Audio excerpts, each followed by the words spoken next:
Here we go. Good morning, good afternoon, good evening, AKAPADers. I don't know when you're getting this. We're doing a pre-record, just so you guys know. And let me just get a little bit of this sippy sip. Oh, I love coffee. If you can't tell, it's early in the morning here in Philadelphia, PA. That's the sun, like beaming in. It is beautiful outside. I don't show it off a lot, but my view here is the Philadelphia skyline, and it is absolutely gorgeous, absolutely beautiful.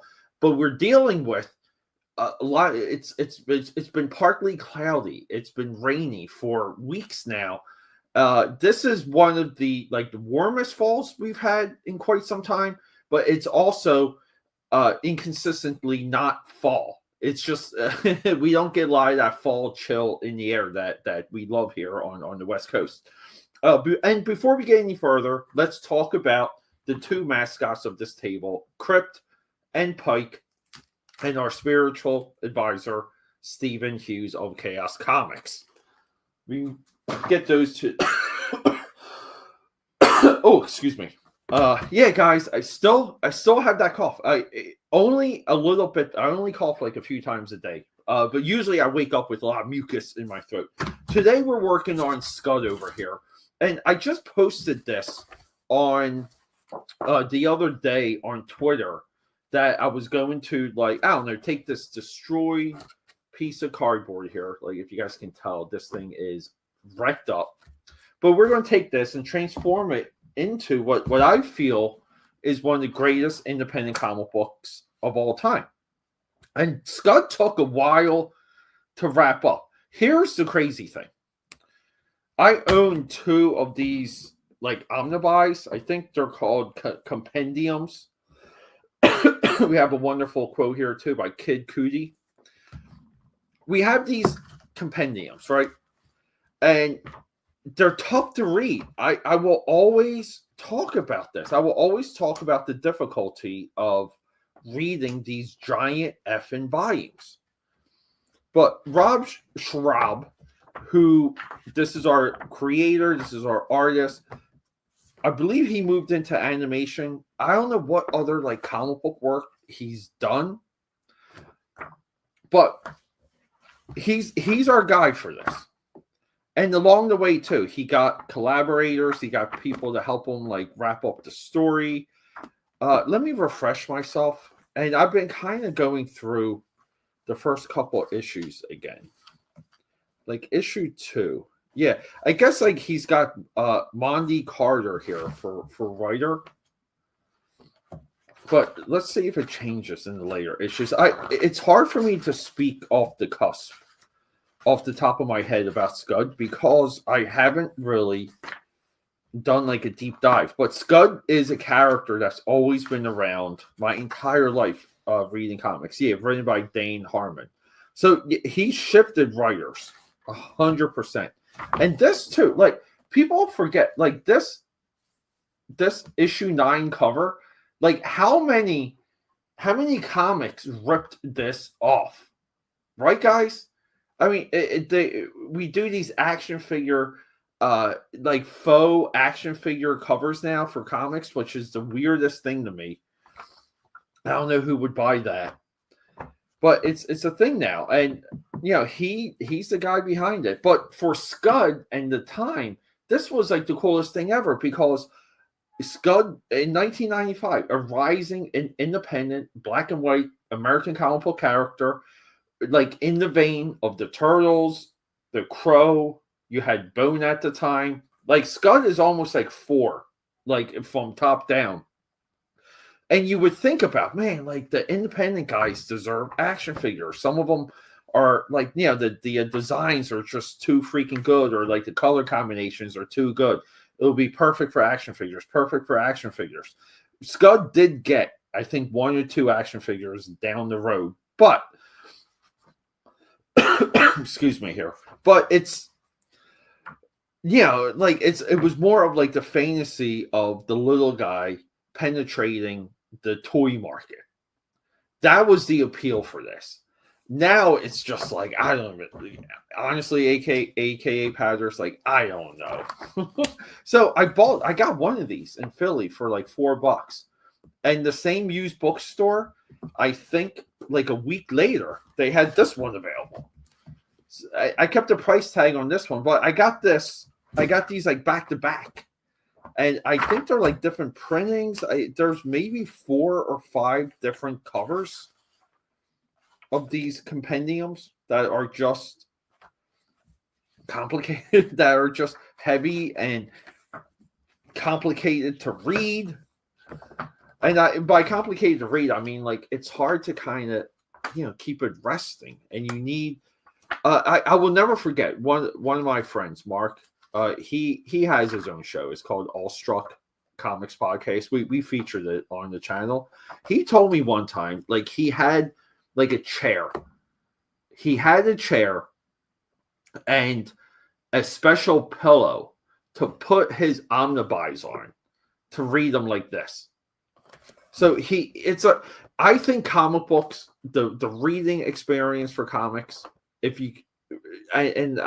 know I'm on the fringe of saying this, it's disposable entertainment, and you're supposed to be able to throw them in your backpack or your briefcase or your document bag or your back pocket, and have them get dog-eared and all those wonderful, beautiful spine ticks. Like the comic book should be absorbed. But with all of that, what is the plan of action for this? Look, I think I got his head when I drew this from memory at the time. For the picture, I grabbed one of these and moved it to the my kitchen counter, just so I can take the picture. I think his head's like a little bit too thick, right? And I need like a little bit of, I'm trying to figure out. I'm also trying to get like a pen. I don't know if I have a ballpoint pen here, but I wanted to get, we'll just use a pencil. But I was thinking kind of, because I'm trying to exhaust some of my Sharpies. We do some like Sharpie action here. Right? We do some work with the Sharpies. And then I thought we would paint it. I thought we would do some acrylics on this, especially with the background. I don't know, right? Like just the yellow.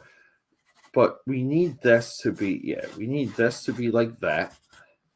And he's got these, I forgot that he had these, he's got these like bolts, which I love, for his elbows and kneecaps. And this is something too, this is like a design element that I often put on a lot of my characters anyway. I love kind of like the bolted kneecap for design. So like this is going to be red, then it's like yellow. Yeah, I even forgot about the heart here.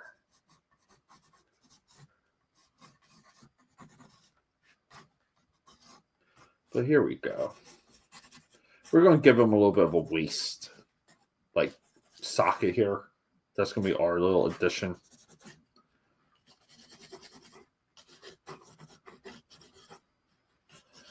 Yeah, and he's got these like shorts almost. They're like shorts. So we're not going to be totally, and I know we say this a lot, right? We're not going to be totally on model here, but we're going to do our best.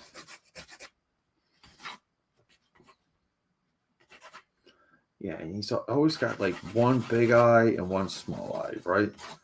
That's our boy. Maybe we'll deal with the gun in a little bit. Yeah, and why do I do these pre-records? I do them just so I don't waste time at the drawing table. A lot of what you guys see here, we're prepping, we're preparing to do. It's just a lot. We always have a scratch pad too, guys. Oh, these are all things for 2026, by the way. So let's effing go. We're just going to start with the face.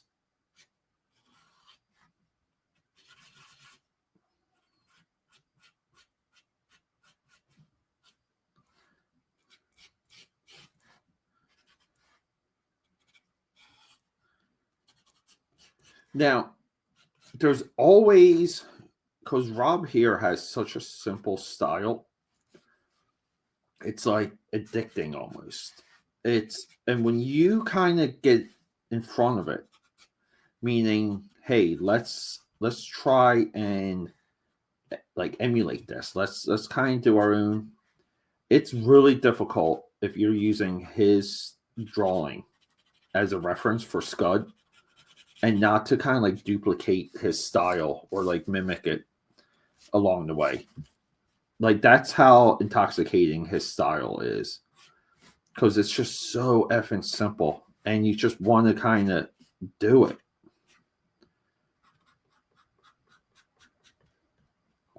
And at the time, we've been doing a lot of Jim Food on the channel. It was really kind of like this book and Girl Scouts that were kind of this like new run of American independent comics.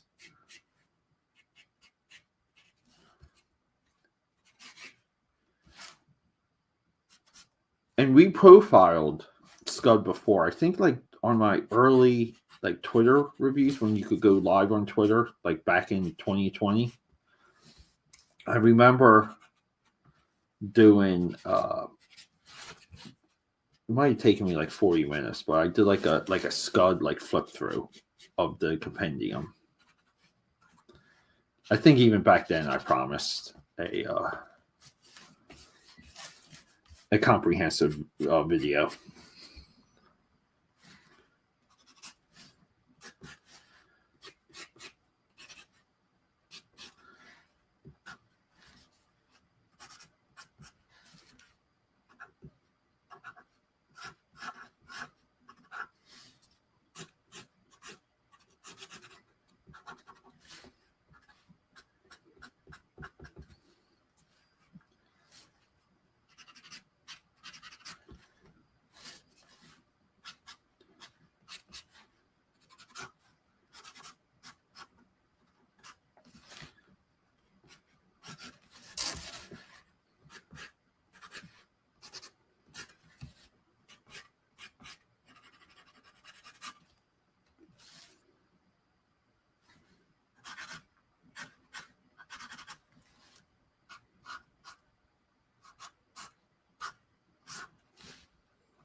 There we go.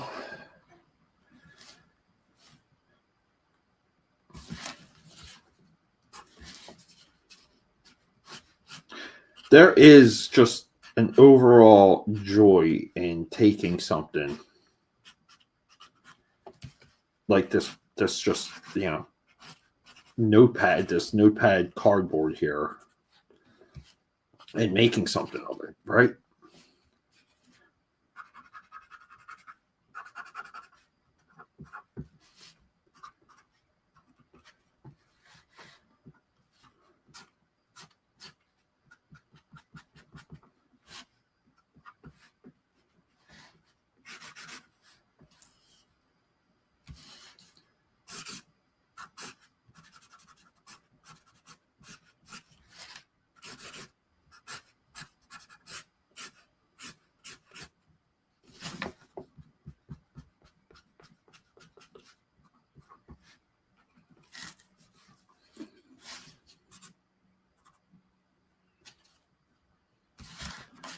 That's our boy.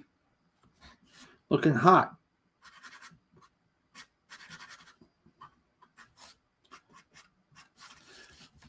Let me get a little bit further and I'll walk you guys through some of these decisions along the way. I don't think I did a good job explaining my thoughts about this leading into it.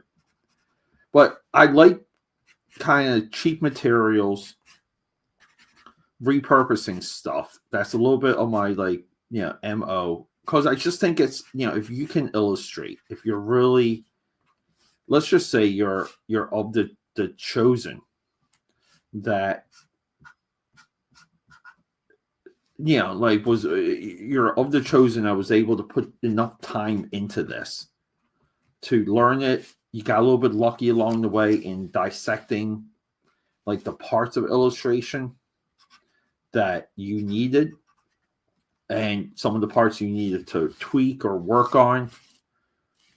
Right? Like, let's just say, hold up here.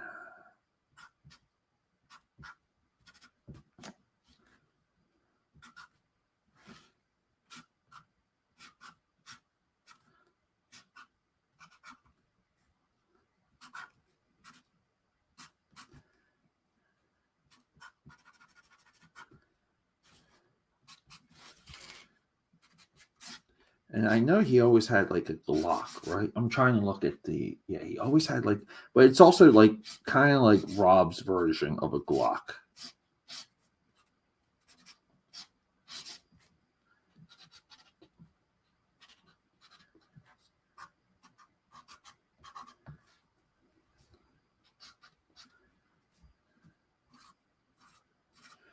We always put like a couple dots on it to represent otherworldly tech of the future of a different time.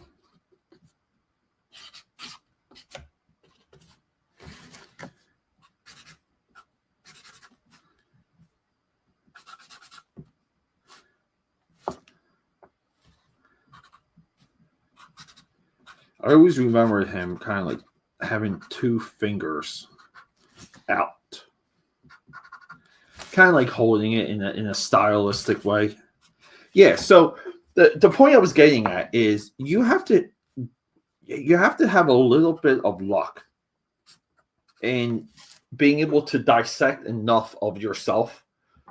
You have to be self-aware. There's this one book. Oh, I don't have it at arm's reach. I believe it's called Self-Aware, and that book dictates that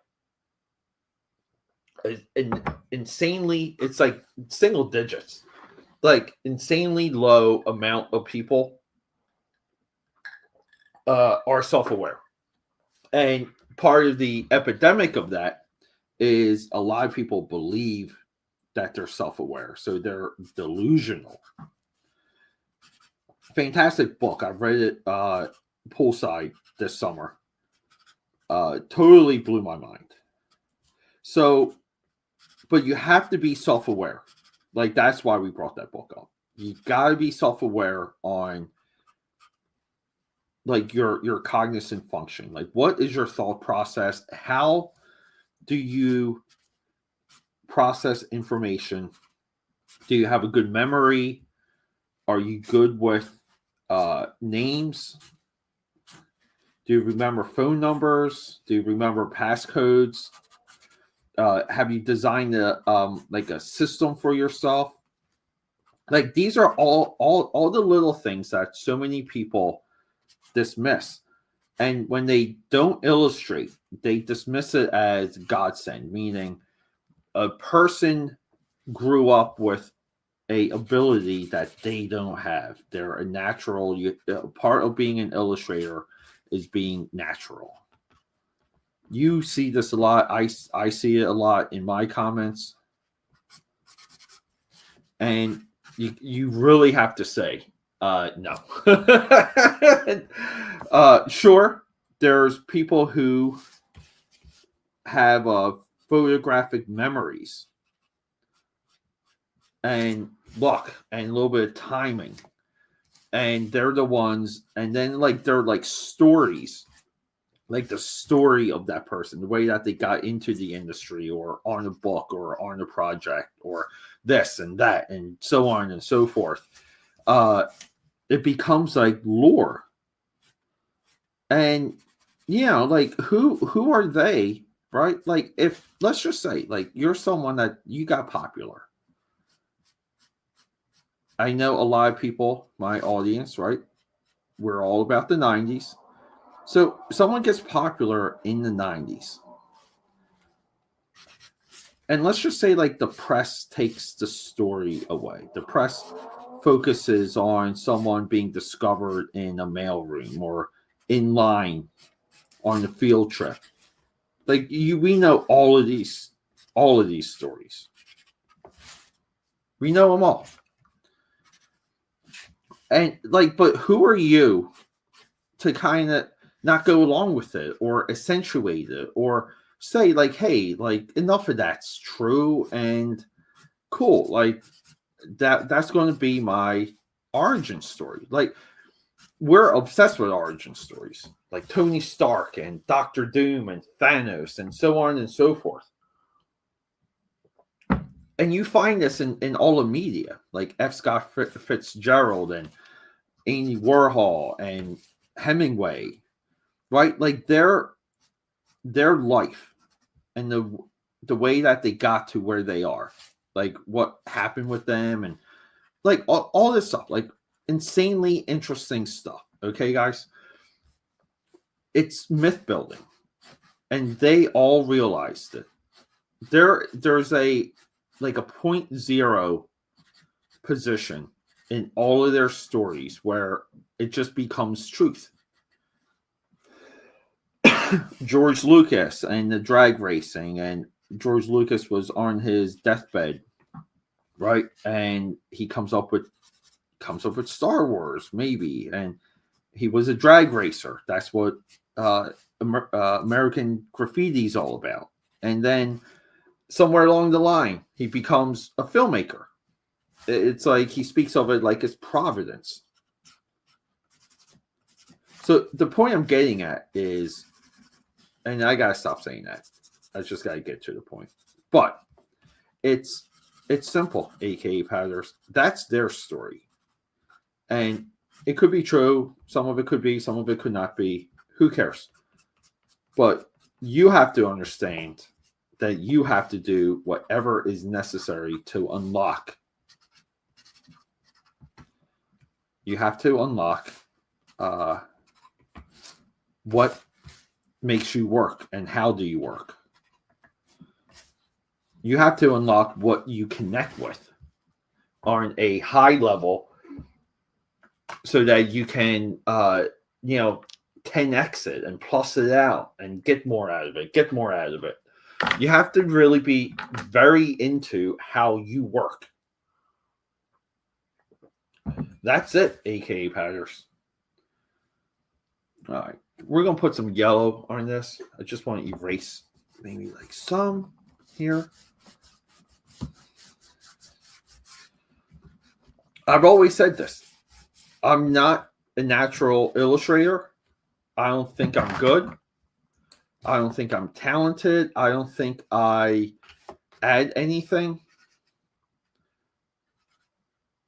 But I will guarantee it that even in my professional life, you guys forget, I'm an IT guy.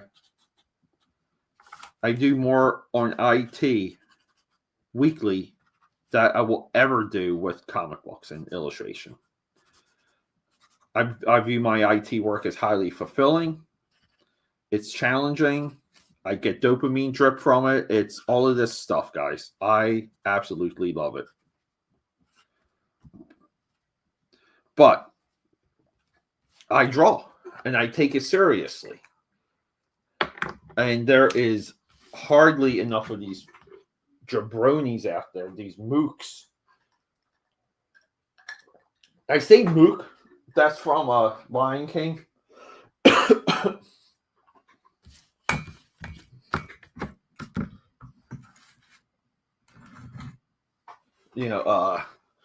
Timon and Pumbaa.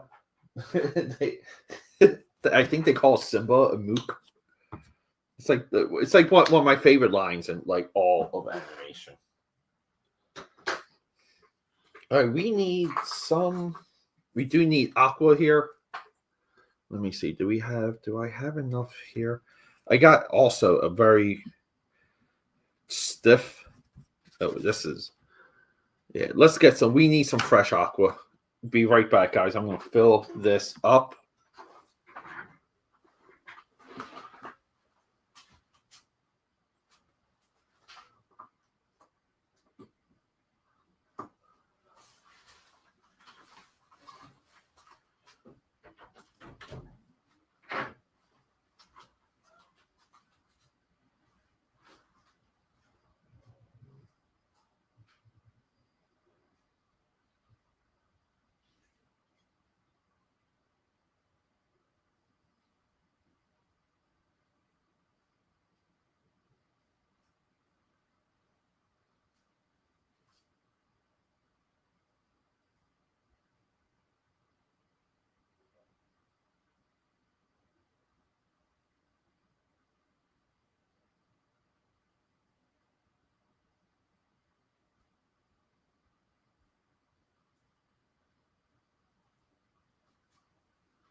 And we are back, my AKA powders. Fresh water there. Now I ain't put up I have a I'll be back, but I'm not putting that up just because I don't know. I kind of want this to be to run all the way through. Don't mean to reach across the camera. And of course, where is one of my biggest suggestions for anyone who is serious about being consistent with illustration is you need two things at your disposal at all times. One of it is scratch paper, and this is from one of my sketchbooks for Inktober, and paper towels.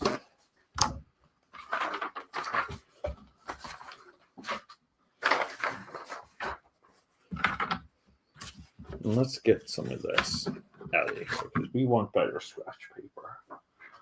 Here we go. And scratch paper, the paper towel and scratch paper is just important just so you can measure how much of something you have on the brush. There you go. Yeah. And we're almost like using this a little bit like a wash. See how you can just like draw out the color? And then we can kind of like go back with the Sharpie and yeah, like make things a little bit darker, make things a little bit more clear, like all this fun stuff. Just add value, like keep adding value, keep adding value. We're going to make the middle here red, even though I know that's off model. I have to say, I know it's off model, so no one corrects me. But things are like so cordial with the AKAPAD army sometimes. Cause, oh, sorry guys, had a phone call there, and did not have a phone call there that quickly. Yeah, it is like very often AKAPADers, people reach out to me in the DM, like my DM, even today. Like, holy crap, guys! So, Twitter did this new thing where to get into your DMs, they are key locked. Something I oh, this is red. Fuck. His arms are red. Son of a bitch. His arms are red. His gloves are yellow. See, I already screwed that up, guys. But yeah, so with Twitter, this is fantastic. You know, like your passcode, your key lock now for your messages. Isn't that awesome? I know some of the security stuff is annoying for a lot of you, but for me, it's euphoric when things are kind of like secure and they're protected. And I get it. Everything's vulnerable to hack, and we know Twitter's been hacked a couple times. But I think it's fantastic. I think it's important when things are secure. So I go into my messages because I wanted to message someone that I kind of was like going back and forth with. And I just want to say to him, like, hey, like, we're like, I love you, buddy. Like, no hard feelings. We're just like chit-chatting. And he eventually responded. But to get into that, right? Like, I had to get into my messages, which I haven't like been in for a little bit of time, aka Patters. Like maybe too long. And I'm not talking like I was out of them for like a big stretch. But anyway, so I messaged him and I was like, look, like apologies if I frustrated you, but I'm just like talking to you. And he responded like right away, but not right away. It took him a little bit of time. But what I'm getting at is I got like I had messages from people.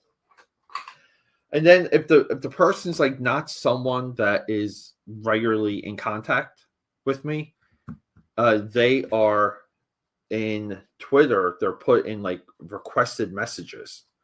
So there could be like even more people you just don't see. And yeah, again too, like I think that's a great practice. I get that 100%.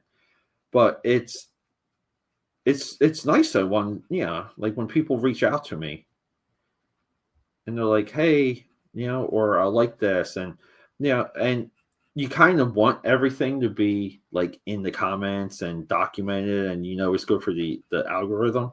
But they have to have a way to verify direct messages too, to kind of like cross-validate things. Like meaning, this account, people deem it interesting. It's such and such, and blah blah blah blah blah. Well, it just seems like there's a good flow of people out there that just want to shoot over a DM and have a quick conversation, or correct me on something, or ask me a question on a comment from a random video from a couple years ago. Like that stuff, it's extremely flattering.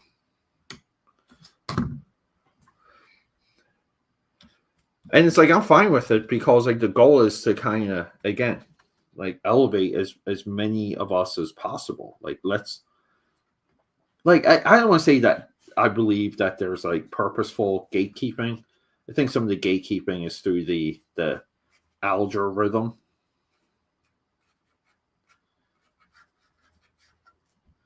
But you try and be fair with some of it too. And I think the nasty people, they're the ones that put it public. Oof, I just messed up here. I just added blotted out some red right here. Let's see. Can we use? Let's see here.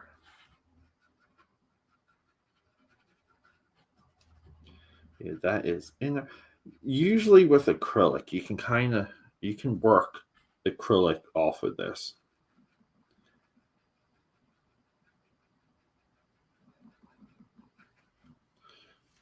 But we'll leave it because I did want to try and do a little bit like a blue background.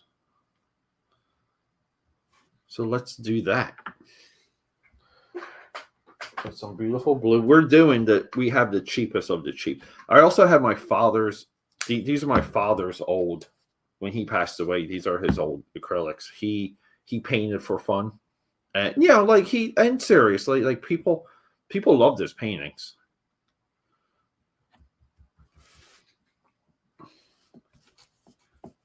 And he would sell them.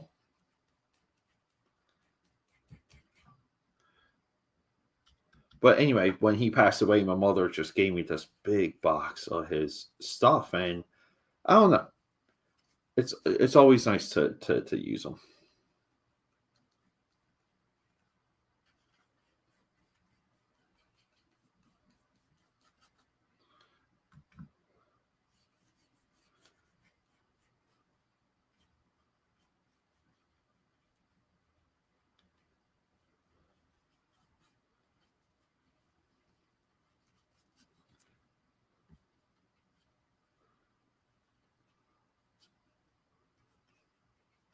We're not trying to be exact here.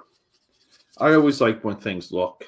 Let me know if you're with me, but I like it when things look like they're worked on, where you can see the strokes and like the colors kind of blend themselves like real time on paper.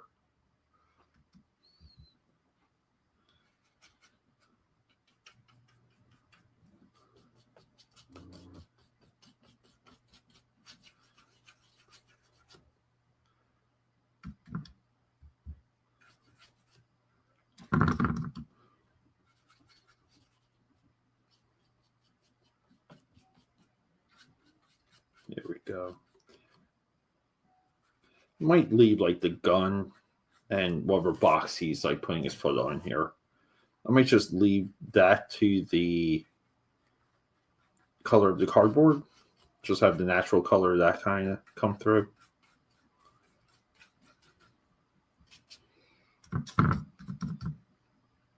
Oh, we got red on that. Breakaway there, got rotated. Everything we're using here, guys, it's the cheapest of the cheap too, by the way. Let it be said, you don't need, I mean, ooh, why is that? Wow, that's crazy. I think the bottom of this jar has ink, and it just started to come up. Maybe I didn't rinse it out enough.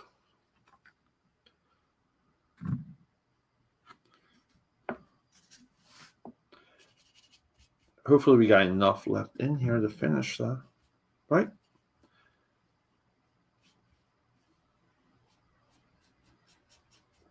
And I don't know if there's any demand for Scud to come back. Maybe someone out there can help me with that. I think all the independent characters that hit this level, there's always people that kind of want. It's like a pit thing, right? Like people want Pitt to come back, but yeah, like will he ever really come back in a monthly level or like work wise? You know, even though, like I love Dale Keown and stuff. Don't get me wrong, but I do view there's a continental divide between Pitt and Hulk Keown versus like the crowdfunding Keown, we'll call him the modern day boy. People still love his work though.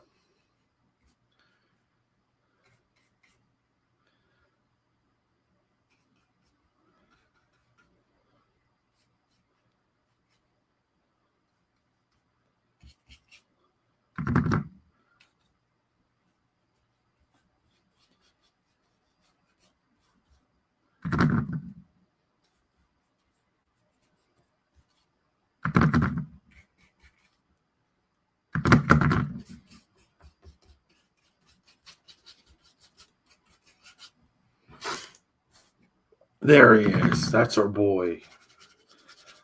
Apologies if that wasn't in frame the entire time. I was not picking up my head.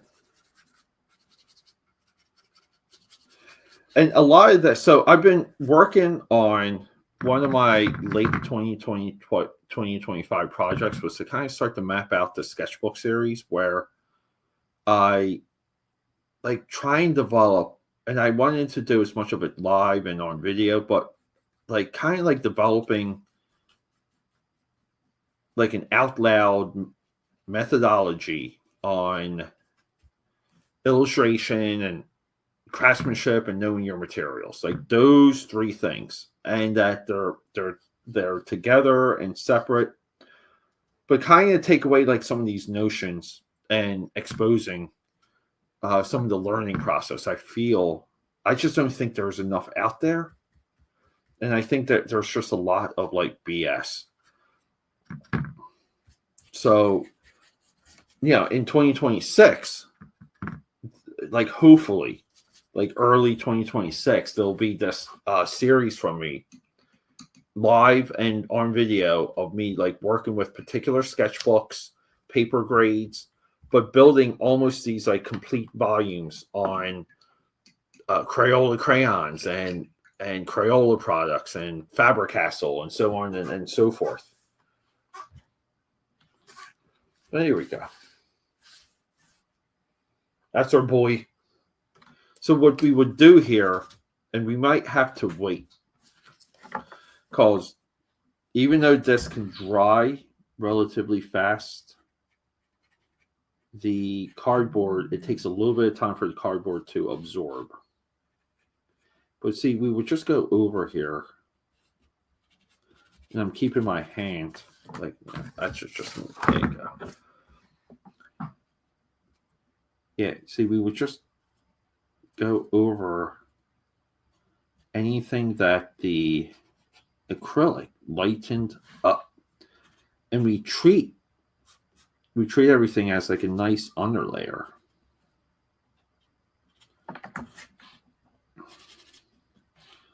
And if you do some of it right, you can actually create more of a 3D effect, because you have like a muted black.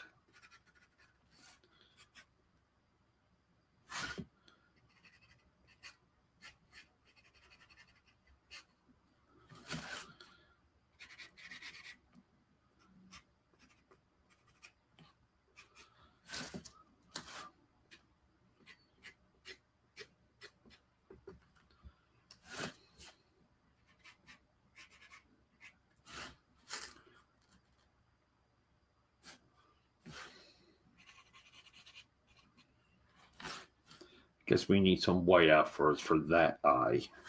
But yeah, guys, this is Scud, our boy. A incredible American independent comic book character that is not spoken about enough. And the funny thing is, though, it's like, someone will do like a YouTube video on him, and he'll get the comments, and people will people will just love it. Because some people do like the history of stuff very well, even though it could be all AI generated or Wikipedia articles, or they're just rereading Reddit comments to you guys and passing it off as their opinions. But anyway, but like the comment section will just show a lot of love. But nothing from there. Like, like people almost just like vent. They're like, oh, I love that guy. I remember that. I had that issue, or that book was great. And they're like, that's it. It's like they're off the hook. It's like, the hell with that, man. Go out there, buy it. Email the guy. Find the creator. Like, reach out and touch someone, God damn it.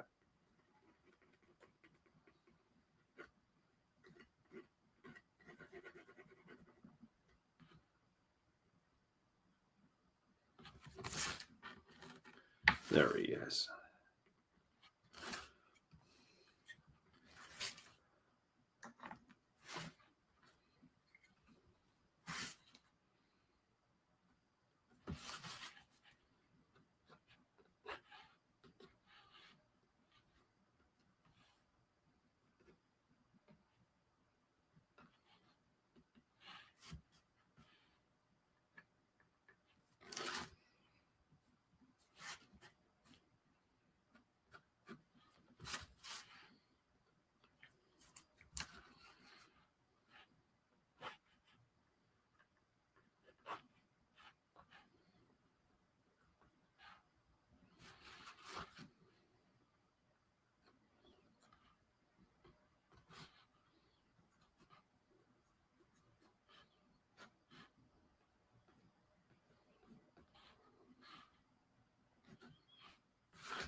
Couple highlights. We're not going to go crazy. I know you guys always expect me to kind of go nuts with them. There we go. That's it. Scud, baby. See, I always like this stuff where like the background, like, you know, like I call this like the atmosphere of the overall piece kind of like comes through. But all right, guys, yeah, a little bit. I mean, we did a solid 45 minutes, but yeah, this is just for the pre-record library. Visit akapad.com. They'll change your life. Well, we'll end out. We'll close this out with a nice, heartfelt video.